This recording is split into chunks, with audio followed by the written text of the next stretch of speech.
vous avez les papilles qui s'agitent et l'estomac qui grince, c'est qu'il est l'heure de Qu'est-ce qu'on food? Et on est très heureux de vous retrouver pour cette nouvelle émission. Et justement, aujourd'hui, on s'en fout pas parce qu'on n'a pas envie de manger n'importe quoi dans nos assiettes. Bonjour Christian Regoubi, on est très heureux de vous rencontrer aujourd'hui et de vous inviter. Vous êtes délégué général du Collège culinaire de France et fondateur du mouvement Manger Citoyen. C'est un honneur de vous recevoir aujourd'hui parce que justement, on n'a pas envie de n'importe quoi dans nos assiettes. Alors on le voit, hein, ça fait quelques années qu'on parle du mieux manger, on parle du fait maison, il y a eu des labels autour de ça.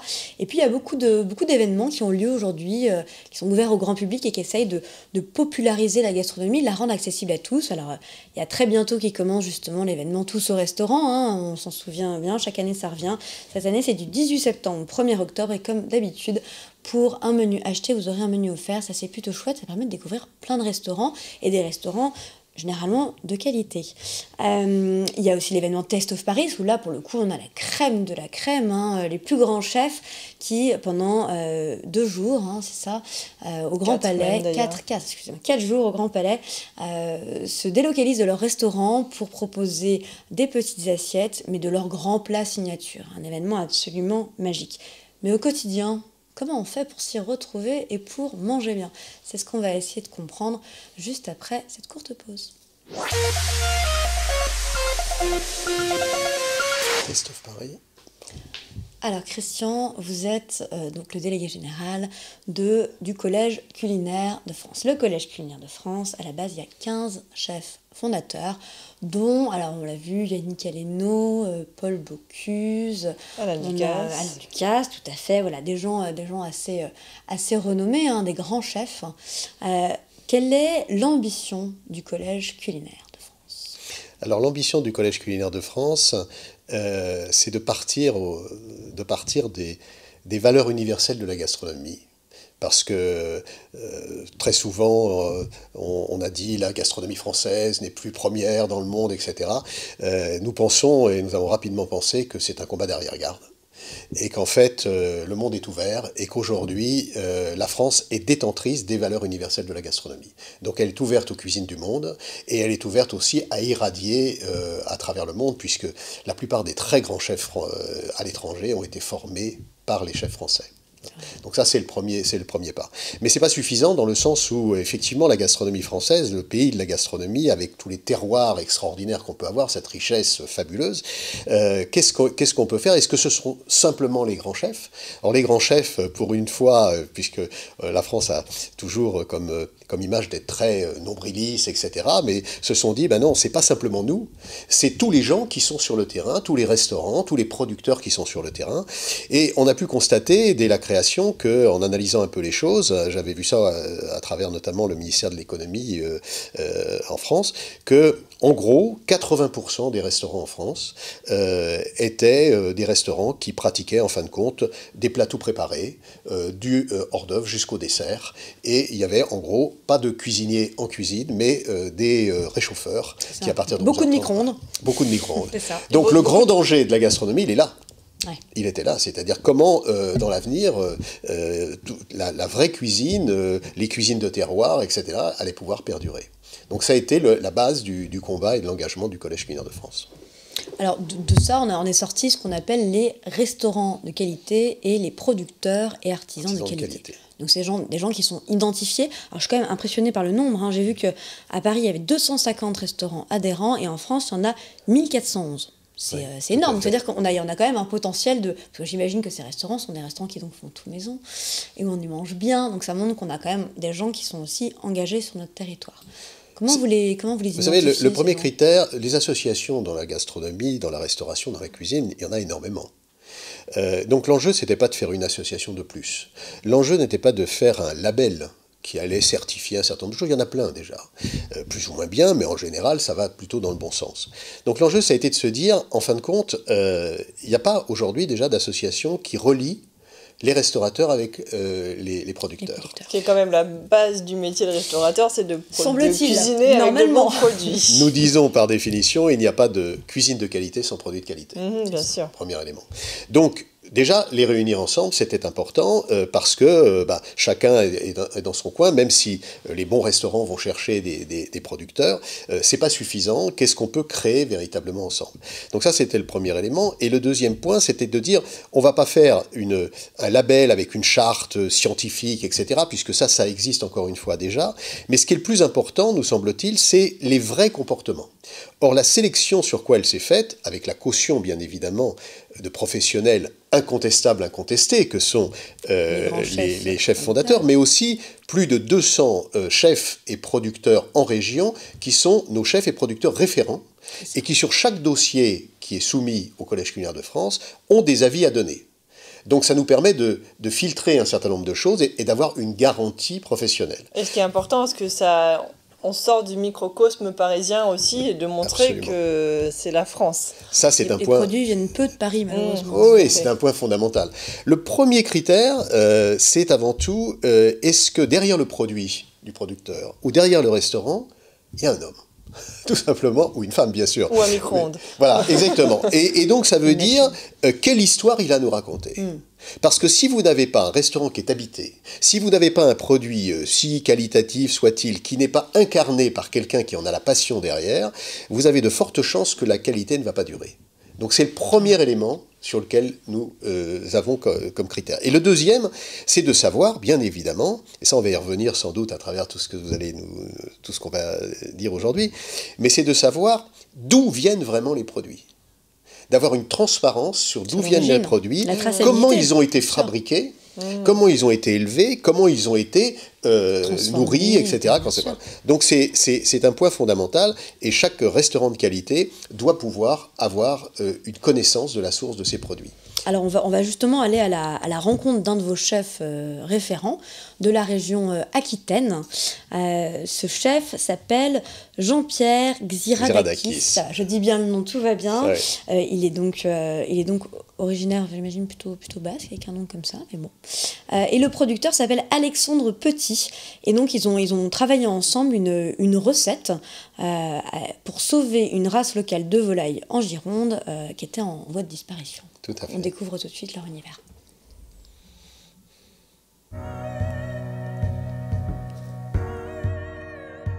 Aujourd'hui, une recette, poulet favrol, cèpe et croûtons maillés, et une histoire, celle d'une volaille girondine sauvée de la disparition. Ce plat, c'est la rareté d'une volaille qui est absolument unique par sa race, mais unique aussi par son goût. Moi, ce qui m'intéresse, c'est le goût. Le chef. Une espèce oubliée, ça nous permet de travailler sur un animal qui est rare, qu'on ne trouve pas ailleurs, qui n'est pas standardisé, qui n'est pas labellisé, avec des qualités gustatives très particulières. Du tendre, beaucoup de goût, une chair très persillée, tout le côté qu'on recherche dans notre métier de passionné, où vraiment on va travailler un produit d'exception. Le producteur. On va couper les cèpes en petits morceaux, on va les faire sauter un petit peu à la persillade, et on va mettre tout ça dans le cul du poulet. Je vais faire hurler les chefs du collège culinaire, qui sont tous des chefs extrêmement compétents, avec beaucoup de talent. Moi, je vais juste la faire rôtir. Et vous allez voir que le résultat, c'est pas si mal. Nous, on a fait le choix de l'élevage en pleine nature, avec des volailles qui ont une période d'élevage très longue, au-delà de 120 jours. On peut pousser jusqu'à 180 jours. Une bonne volaille, c'est une volaille qui prend son temps. On doit aux clients une honnêteté. C'est une obligation pour moi de pouvoir raconter l'histoire des produits et d'avoir le meilleur produit possible. Le restaurateur, c'est la vitrine du producteur. En fait, le petit secret de cette grande recette, c'est qu'en favorisant une race oubliée, on lutte contre la standardisation du goût. Bref, on ne fait pas de bons plats sans un bon produit, hein, n'est-ce pas? Je crois que tout est bien résumé. Ouais, cette vidéo retranscrit complètement l'esprit du collège et des gens qui en font partie. Hein. C'est très chouette. Ça montre bien vos valeurs et votre combat. Donc tout se passe sur le terrain. Ça ne se passe pas dans des sphères éthérées. En revanche, on a une ligne qui est très précise. C'est-à-dire ce qu'on veut faire, c'est faire émerger progressivement et contribuer à faire émerger un écosystème alimentaire qui soit à l'opposé de l'écosystème industriel et standardisé, qui soit un écosystème qui soit fondé sur l'artisanat, c'est-à-dire des hommes et des femmes derrière, et sur la diversité. Parce qu'il n'y a pas de vie sans diversité. L'uniformité, c'est la mort. Et la standardisation nous amène tous dans le mur. Et justement, ça nous fait une belle transition vers ce que vous défendez aussi, ce qui sont ces valeurs vers le produit. Et cette déclaration de manger citoyen, est-ce que vous pouvez nous en dire un peu plus? Oui, parce qu'on a parlé des chefs, on a parlé des producteurs, mais les notre consommateurs, rôle à nous, tout ça. quel est-il? Bien sûr. Et comme vous dites, on a parlé des producteurs, on a parlé des restaurants et des restaurateurs. Et au bout, c'est la qualité, la défense de cette vision du monde, quelque part, qu'est la diversité et l'artisanat, le maillon manquant, c'est celui qui est nous-mêmes, c'est-à-dire celui du citoyen. Et à tous les niveaux, nous avons une responsabilité et un engagement, si on réfléchit bien.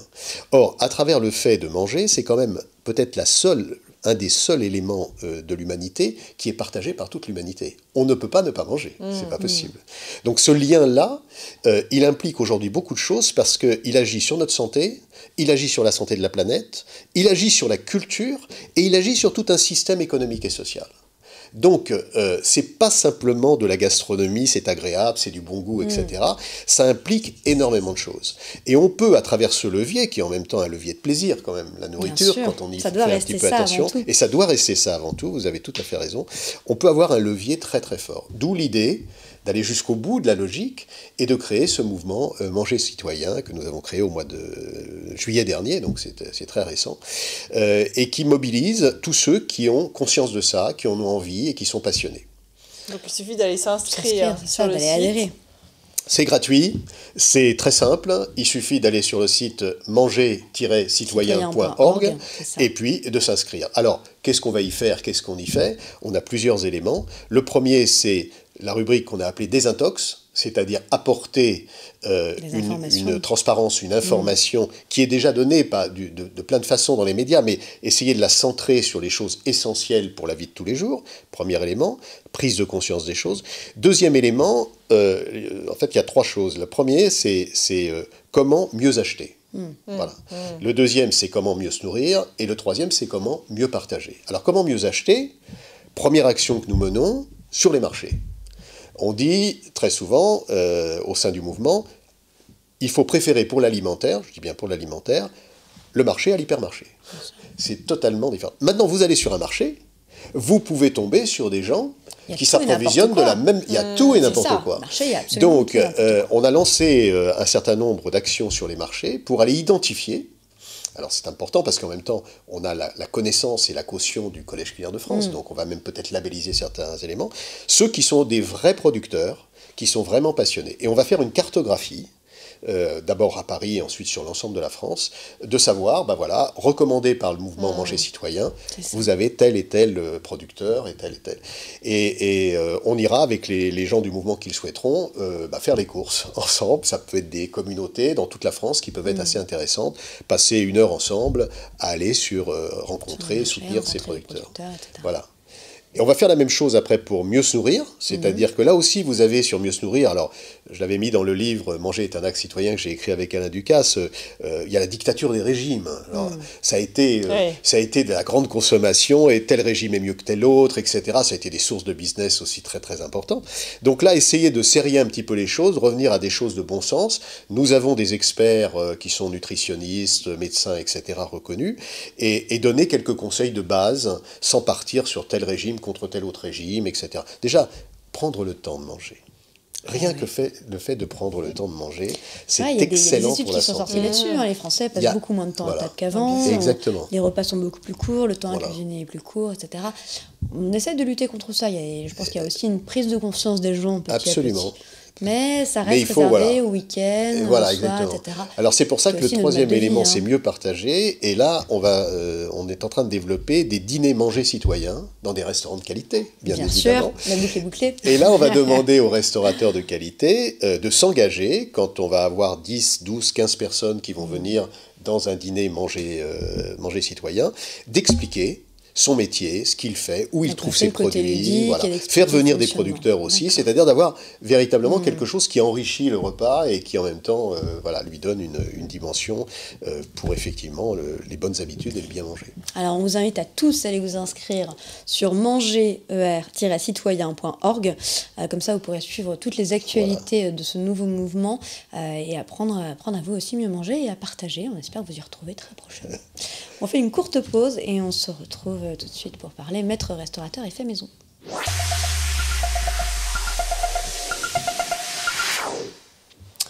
Alors, maître restaurateur, on le voit parfois à l'entrée des restaurants, il y a une plaque généralement dorée avec écrit maître restaurateur. C'est l'Association française des maîtres restaurateurs. Derrière ce titre un peu pompeux se cache à la base une assez bonne idée, l'idée de valoriser le travail des restaurateurs qui, comme disait tout à l'heure Christian, ne travaillent pas avec leur micro-ondes, mais font partie donc des 20% seulement de restaurants en France à faire d'une vraie cuisine, c'est-à-dire partir d'un produit brut et le transformer. Donc c'est un titre d'État. Ça veut dire qu'il y a quelque chose qui est contrôlé, c'est un titre que les restaurateurs obtiennent suite à un contrôle, et il y a certains critères. Alors évidemment, le principal, c'est celui du fait maison, on en a parlé, des produits bruts, une équipe de professionnels, etc. Des plats, 4 entrées, 4 plats principaux, 4 desserts, des suggestions régulières qui changent, ok. Et donc ce titre est décerné par arrêté préfectoral, donc c'est quelque chose d'assez officiel, et il y a régulièrement un audit de contrôle pour voir si le restaurateur respecte bien le cahier des charges. Bon, alors on n'en parle pas beaucoup de cette association, mais finalement c'est une assez bonne idée, c'est une carte en plus pour s'aider à s'y retrouver dans la grande mare des restaurants, quelle que soit la ville où vous allez. C'est vrai qu'il y en a quand même généralement beaucoup, c'est un pays riche de restaurants. Alors il y a un autre logo qui a fait son apparition il y a quelques temps, il y a cette petite maison qu'on voit derrière nous à l'écran, qui est le logo fait maison. Là, pour le coup, moi, je suis un peu plus sceptique sur l'utilité de ce logo. Ça partait là aussi d'une bonne intention, c'est toujours notre bon état qui est derrière tout ça. Là, c'était donc l'idée de dire qu'effectivement, c'était fait maison, très bien, donc les restaurateurs peuvent le mettre sur leur carte, peuvent l'écrire, sauf qu'il n'y a absolument aucun contrôle. C'est écrit noir sur blanc sur leur site internet que pas de contrôle n'est fait sur le fait que un restaurateur peut utiliser ce logo s'il le décide. Alors ça me paraît un petit peu aberrant et à l'encontre de l'idée du bien manger, du mieux manger. Donc faites attention, quand vous voyez ce logo, fait maison, ça ne veut pas forcément dire que c'est fait maison. Et on le croise finalement assez souvent, pas mal de restaurateurs s'en sont emparés. Un mot à dire sur ce que vous venez de dire. D'abord, les maîtres restaurateurs est une association qui a fait et qui continue de faire des choses qui vont dans le bon sens. Nous, la position qu'on a prise est différente. Elle n'est pas concurrente d'ailleurs, elle est très complémentaire, parce que les maîtres restaurateurs, il y a un avantage fiscal énorme, mais beaucoup y viennent pour ça, évidemment, c'est-à-dire qu'on a un bonus fiscal qui permet de récupérer un certain nombre de choses. La deuxième chose, c'est que le maître restaurateur, il est centré, comme son nom l'indique, sur un individu. Maître restaurateur. Nous, on est centré sur un collectif, c'est-à-dire à l'intérieur même du restaurant, ce qui est important, c'est les gens de salle, c'est pas simplement le cuisinier, etc. Et puis la chaîne avec le producteur, etc. Donc c'est une approche un petit peu différente. Et puis évidemment, c'est un label d'État, et à ce titre, ils sont liés à l'État. Donc ils sont évidemment, ils sont obligés de soutenir le fait maison. Et nous sommes totalement contre, parce que c'est une aberration qui en plus apporte des confusions et n'est pas très claire, même s'ils ont essayé d'améliorer les choses. L'idée est bonne, comme souvent d'ailleurs. Oui. Il y a des choses, l'idée est bonne, mais sa mise en application, voilà. Et puis ça vous garantit absolument pas la qualité. Ah bah non, alors là, rien du tout. Donc, ça peut être fait maison sans être fait au restaurant. Si, mais ça peut être surtout que le produit brut que vous avez peut être de très mauvaise qualité. Mais c'est un produit brut, donc c'est fait maison. Donc c'est quand même un petit peu compliqué, ambigu. Donc je pense sur ce point-là, il faut donner toujours les mêmes conseils. Quand vous rentrez dans un restaurant, si vous avez 10 plats sur chaque entrée, etc., ça veut dire forcément que c'est pas fait maison, ça veut dire forcément, déjà, premier élément. Le deuxième élément, c'est le prix. Si vous avez des prix trop bas, forcément, parce qu'on ne peut pas inventer les choses, il y a du travail derrière. Donc, et si vous avez des plats hors saison, là aussi, ça vient, voilà. Donc il y a quelques critères comme ça, très simples, voilà. Non, mais ça c'est bien résumé. Alors s'il y a trop de fondant au chocolat, ça marche pas mal. Fondant au chocolat surveillant. On fait une courte pause, on se retrouve juste après pour parler de tout ce qui est produit de supermarché avec tous les labels et autres inscriptions qu'on peut retrouver sur les paquets.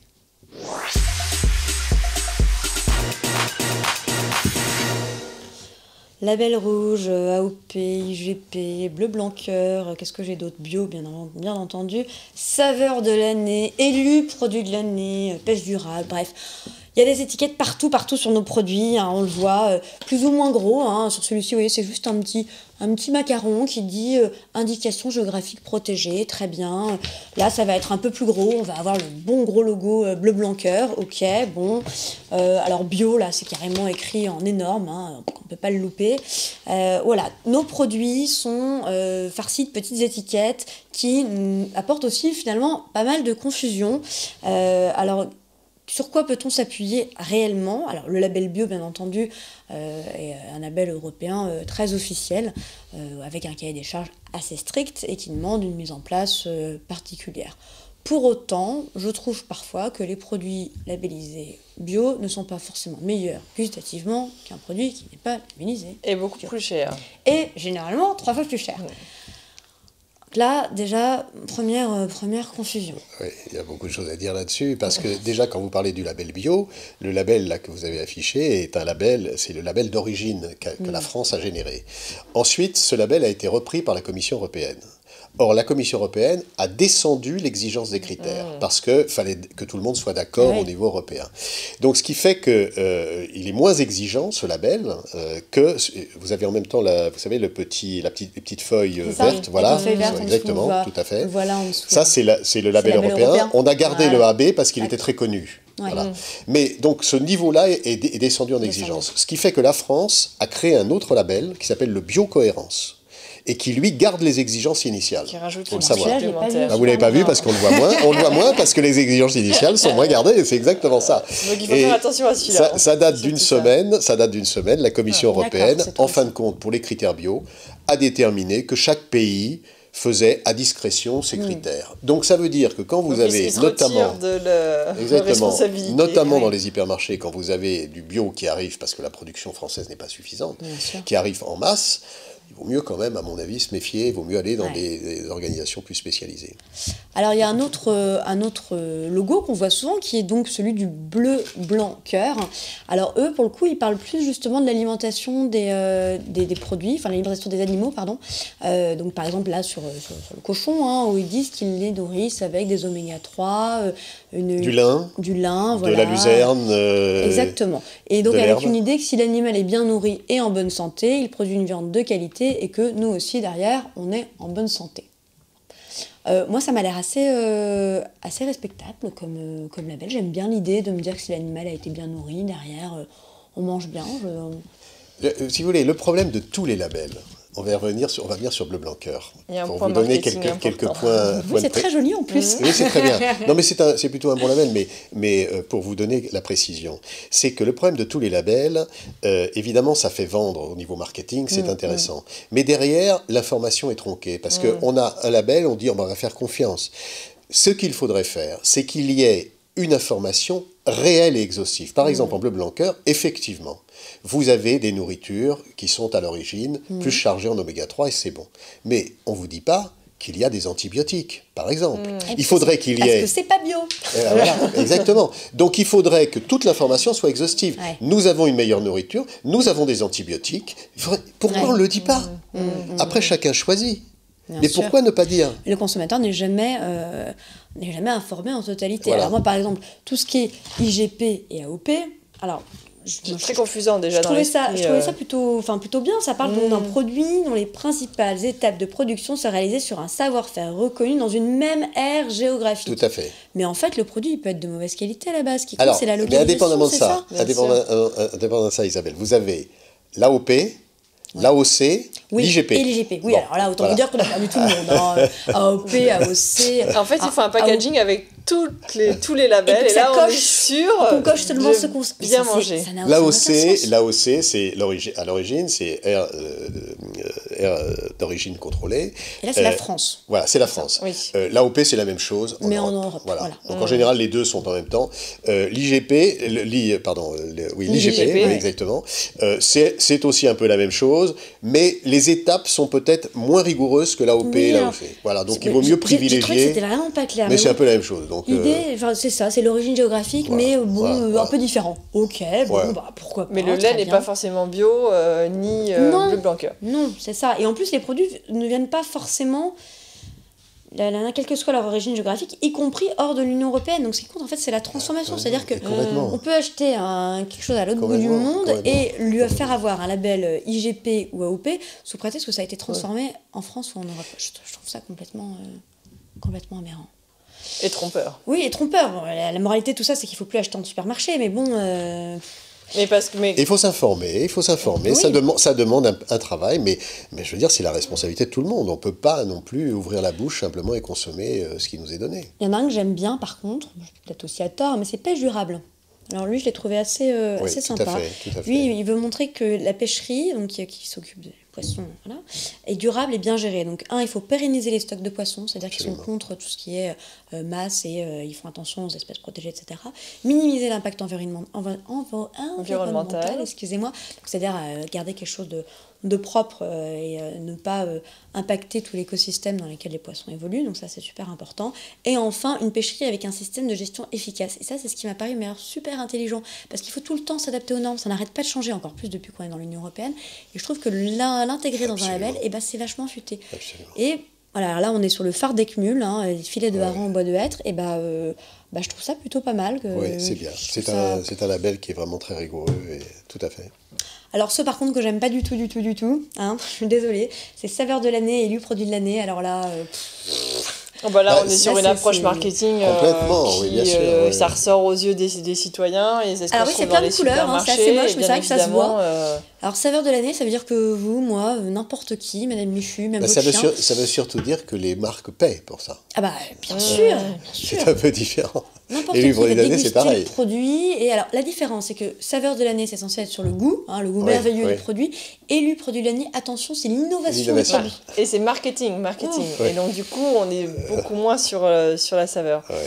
Mais malheureusement, ça plaît aux familles, ça plaît à des gens qui vont justement faire leurs courses dans les supermarchés et qui sont attirés par ce genre de produits parce que ça sort du lot. C'est ça qui est inquiétant en fait. Mais bon. Donc j'espère justement que Manger Citoyen fera un jour aussi une éducation par rapport à tous ces labels et expliquer, sensibiliser les gens pour leur faire comprendre qu'il ne faut pas croire sur ce qu'il y a écrit sur les étiquettes. Et le mieux en fait c'est de connaître le producteur, d'essayer d'avoir des circuits très courts, d'aller à la rencontre des gens sur les marchés, d'aller voir les artisans pour mieux manger. Tout à fait. Merci beaucoup Christian d'avoir été avec nous sur le plateau. Merci à vous. De nous avoir expliqué un peu tout. Et puis on va tous aller s'inscrire sur Manger Citoyen dès qu'on aura fini l'émission, n'est-ce pas Mathilde ? Exactement, rendez-vous sur le site et bravo pour cette belle mise en lumière des produits et de la qualité de nos producteurs français et des restaurateurs également. On se retrouve la semaine prochaine pour une nouvelle émission. En attendant, vous nous suivez bien entendu sur les réseaux sociaux et vous pouvez nous regarder en replay si on vous manque, bien entendu, il n'y a pas de souci.